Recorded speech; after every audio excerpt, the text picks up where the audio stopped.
G'day everyone, welcome to the CX Central podcast. My name is Justin Tippett and I'm joined by one of my regular guests, Mr. Daniel Ord. Welcome, Daniel.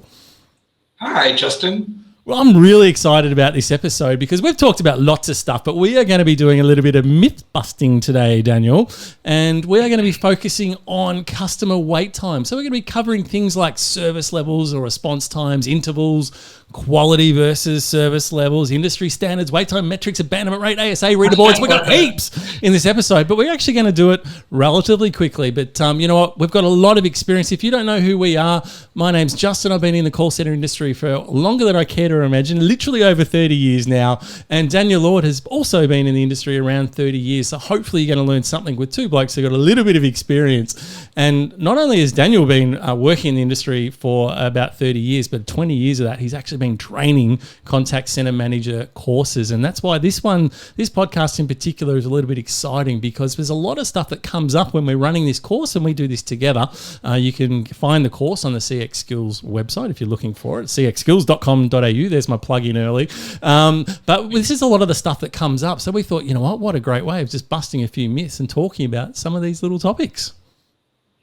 Yeah, Justin, I agree. And I can't take credit for Mythbusters. I heard another speaker that I sat in on just a few days ago, and she used the term a couple of times, and I thought, wow, what a great way to synthesize some of the learnings that she wanted to share. So yes, Justin, we're going to refer back to the workshop that we both run, but I'd like to talk about some of the things that always come up. Anywhere in the world, these are the topics that come up. Absolutely. And I think the important thing about this, if you're listening and you're relatively new to contact centers, this is going to be one of a 4-part series. So we're going to tackle each of these things separately because you don't know what you don't know. And one of the things that you learn of experience is that there are some consistencies across call centers. When you're sitting in a call center in the middle of Melbourne, it can be very similar to sitting in the call center in the middle of LA or in Hong Kong or in Singapore or Germany, where Daniel's based at the moment. So there are some fundamentals in call centers that are the same, and it doesn't matter what industry sector your contact center's in. It doesn't matter how big your contact center is.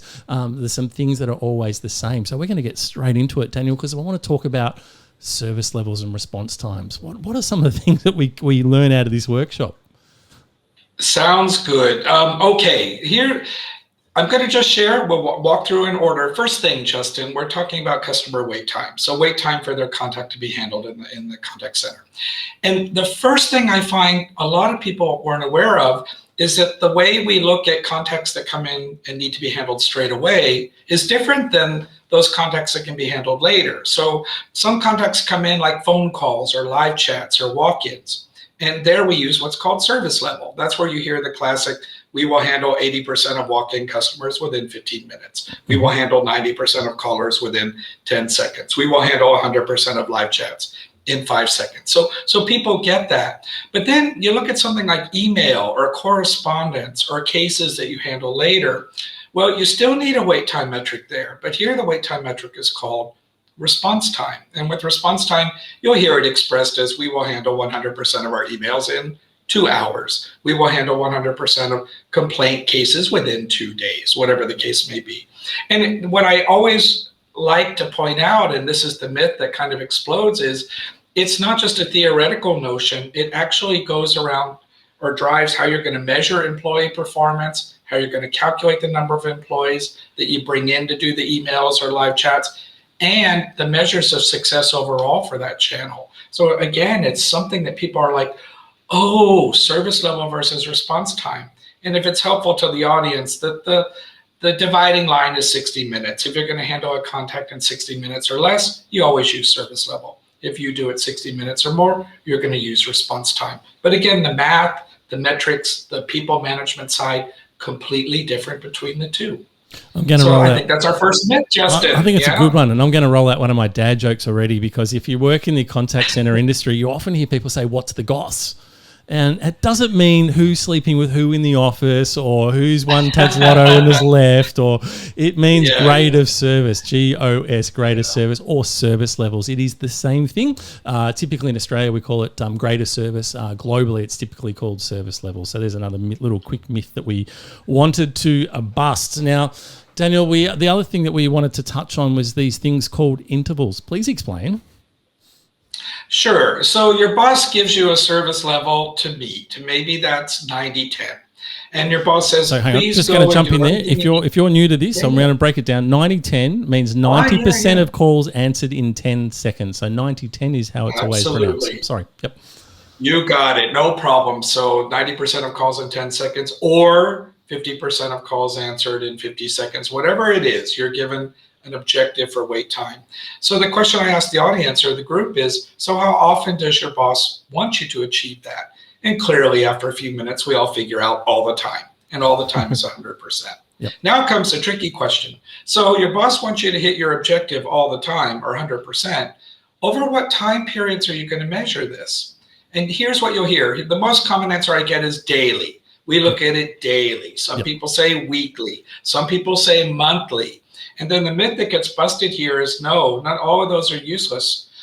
What you really need to break this down to is what's called the interval level, which mostly is half an hour. Now we have to be careful. For some centers, it'll be 15 minutes. For some, it'll be 30 minutes. For some, it will be an hour. For some, it might even be 2 hours. We won't go into the nuances of that. But you can see there's a huge difference between a half hour and a day.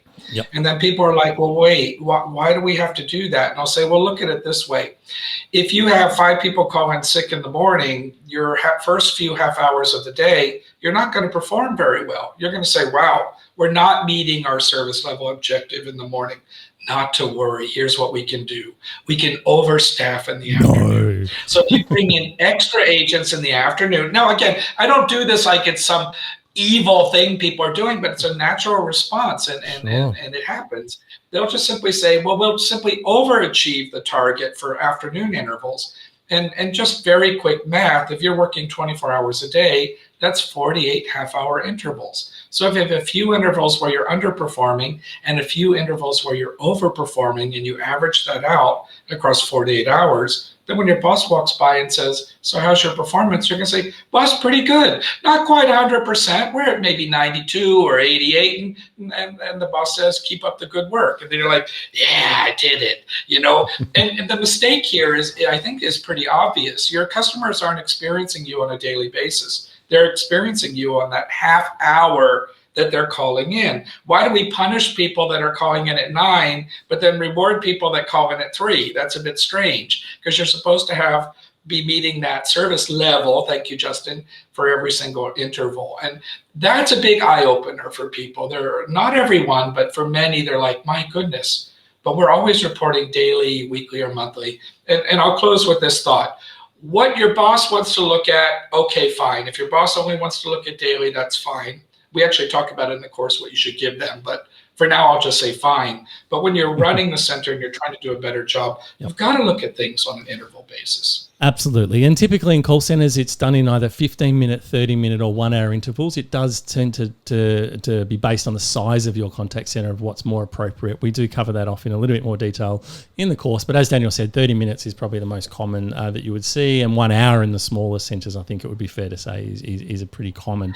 Yeah, it has to do with things like what's your typical average handling times. For example, if you're in tech support and your calls on average are 30 minutes long, it doesn't make sense to measure to the 30-minute interval. You would go to the hourly interval. So I think for purpose of our discussion today, we're not recommending best practices or saying this is exactly what you need to do. We're busting myths. But when you hear interval, you should immediately go in your mind to half an hour, more or less, and then we'll leave the nuances to the side. I think we go too far if we do that, I think. So. It's a good one. It's a good myth to bust. And I think, Murphy's Law is always, Daniel, that the cousin or the uncle or the sister or the brother of the CEO is going to call at that one interval the worst time that they could possibly call. But then if you're only looking at things over an average of your day, go, hey, we achieved service levels though. We're amazing. But as Daniel said, the customer only cares about that little period that they rang into. So it's a great myth to bust. Love it, Daniel. Now, the other one that we want to talk to, and I know it's one that we have lots of conversations about, is quality versus service levels. What's more important, or does one influence the other? And I think we'll just give a little bit of a bust a couple of myths here as well, Daniel. This is a big one, and this actually came up for me in the last 5 days. We were teaching a live chat class for agents, and the question came up, Dan, how can I balance between quality and quantity? How can I make sure my agent's delivering the appropriate level of quality on the chat, and yet we still need her to be doing 12 chats an hour or 22 chats an hour? And this, again, sometimes blows people's minds. I'm like, well, you're asking the wrong question. The question is incorrect. There is no correct answer to an incorrect question, because there is no trade-off between quality and quantity. They actually move together. So in a very short explanation or very summarized explanation, as you improve your quality, the number of repeat contacts coming in is going to go down, meaning it's going to be easier to meet your future service levels. And most people get that. They'll say, Dan, I totally get it. Because if we don't give good quality on this chat, this call, or whatever the case may be, that customer may need to reach us again across other channels, which is going to impact the amount of work we have to do. So that's the one side. The other side is we have to look at the service level performance here. If service level drops, we know, those of us who work in a contact center, when service level goes down, we can see this with our eyes, because we look out on the floor and every single one of our team members is going to be on the phone. They're going to be busy. And then the moment they hang up, boom, comes the next one. And then boom, comes the next one. And boom, comes the next one. So what happens when the service level isn't being well managed for that interval, I'll bring back the interval, the quality is going to most likely suffer here, because I always say this, no matter how well trained the agent is, no matter how motivated they are, they're still human beings. Yep. And human beings get worn out. And so we have to keep in mind that we're required to deal with both service level and quality, but there's no trade-off between the two. They don't fight each other. They actually support each other. So as we improve our service level, our quality goes up. As we improve our quality, our service level goes up. Now this is a big topic, and we're just doing a Mythbuster here, but I think the myth is, don't ask that question. There's no proper answer for it. Yeah. Speaking of don't ask that question, one I get asked all the time, Daniel, is about industry standards. Do tell, are there industry standards for all these metrics? Oh, Justin, it's now this one I have to roll my eyes a wee bit, because if we, even if we're in 2021 and we have people saying, oh, 80-20 is the industry standard, or the way I see people phrasing it these days is, we just can't rely on 80-20 anymore. Well, you never had to rely on 80-20. 80-20 is not the right service level for everybody. That's just a middle of the road. So if you're a super high-end hotel and every call is worth, let's say, $2,000 or $3,000 or $4,000 to you in new bookings, you're going to laugh at 80-20. That's too slow. You're going to handle 100% of calls in 5 seconds. That's what some of these high-level hotels do. On the other hand, if you're doing employee technical support, you provide technical support to the employees of the bank, the employees of the telecom, et cetera. They typically have lower service level, because that reduces the cost of running the center. And so if you're an employee calling in to get help on your PC or whatever, you may have to wait 2, 3, 4 minutes to be answered. That's intentional. So there are different service levels for different purposes and different organizations. And there's a few factors companies have to go through to decide what that service level is. So there is no industry standard. And there's no point to rail against 80-20, which I hear some people say, we're in the modern age, 80-20 is old fashioned. Well, it's always been old-fashioned for some. So again, you have to really sit down and decide what the right wait time is for your customers. And there are ways to do that. So love it. One of my favorite myths to bust, Daniel. Again, we're covering this at a relatively high level, but obviously this isn't a workshop program, Justin. It's just, oh, okay, yeah. Yeah, exactly right. Now, of course, if you are listening to this in the podcast, this is available on the CX Central website. You'll find this and a whole bunch of other articles and information all on the site, I should say. And then on top of that, it's on YouTube as well. So if you actually like to watch this, you'll see the wonderful Daniel, and you'll see myself on video. So you can just subscribe to our channel on YouTube. Or, of course, if you'd like to hear the rest of these, make sure you subscribe on whatever you're listening to, whether it's on iTunes, etc., Spotify, etc. Now, the next metric that we did want or myth, I should say, we wanted to bust was the wait time metrics, Daniel, because there's a couple that sort of get bandied around a little bit. So let's bust a couple of those. You got it. So service level, I sometimes call the king or the queen of the wait time metrics for the contacts you have to handle straight away. But as we all know, there's a few other wait time metrics, such as average speed of answer, abandonment rate, longest wait time. We're not going to cover all those, but here are a couple things that pop up. And that let's do our first myth. Average speed of answer is a kind of a useless metric. If you have service level and you can see you're performing to service level for that interval, knowing average speed of answer doesn't add any value to you. And there are a few reasons why ASA, as some people call it, is kind of pointless. One is it's an average. And anytime you work with a metric with the word average in it, you have to be careful. Because if I say to you, Justin, our average speed of answer for the last half hour was 2 minutes, I think that creates the impression that all customers were answered at 2 minutes. But that's not true. No. It's an average. So a lot of people got answered straight away, right? Yep. And made it a lot longer. Yeah, and it just averages out. So anytime you're dealing with averages, that's always something to be aware of. And there's one additional thing I want to say about ASA, which is why, again, I think it's, and I don't just think, I teach. I mean, so it's not just my opinion here. Yeah. ASA fluctuates on group size. So when you take one queue or one group of agents at 80-20, and that's really large, maybe you have 100 agents in it, and you take another queue of agents, also 80-20, just to make the example the same, but the population of agents in that queue is smaller, your ASA is not going to be the same because average speed of answer fluctuates on group size. I call it slippery because it changes. It goes down when the group size gets big. It goes up when the group size gets small. And as we know, throughout the day, we're going to change our agent population. We're going to have more agents on the phone, for example, when things are busy. We'll have fewer when things are less busy. So why would I chase a metric that first off is an outcome of service level anyway? Service level is easier to read and understand. And second off, fluctuates based on group size. So again, and some people out there really take a deep breath on this one and hang on to their average speed of answer and claim that it's super valuable for them. But I always wonder why, because there's so many metrics in a contact center. We all have to understand they're not all equally important and they're not all equally useful. So. Absolutely. All right. So bang, you've just smashed out ASA. Now, what about another rate we hear often is abandonment rate? Yeah. Now, abandonment rate, it's interesting.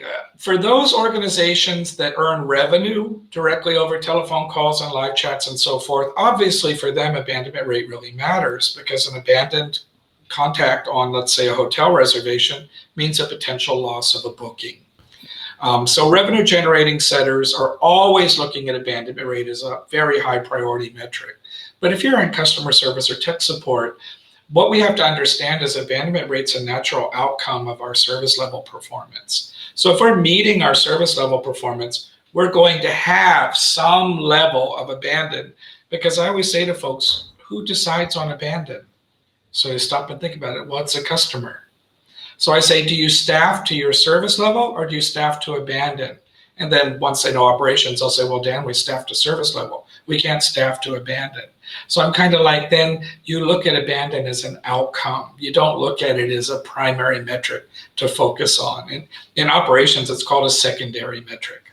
So clearly, Justin, and I think this will make intuitive sense, if you're not meeting service level, you don't have enough staff, too many calls are pouring in, service level goes down, it's very likely, not guaranteed, but it's likely that abandonment rate will go up. Yep. But here you don't have an abandonment rate problem, you have a service level problem. Yep. So it's always about managing the service level and then looking at what the abandonment rate is as an outcome.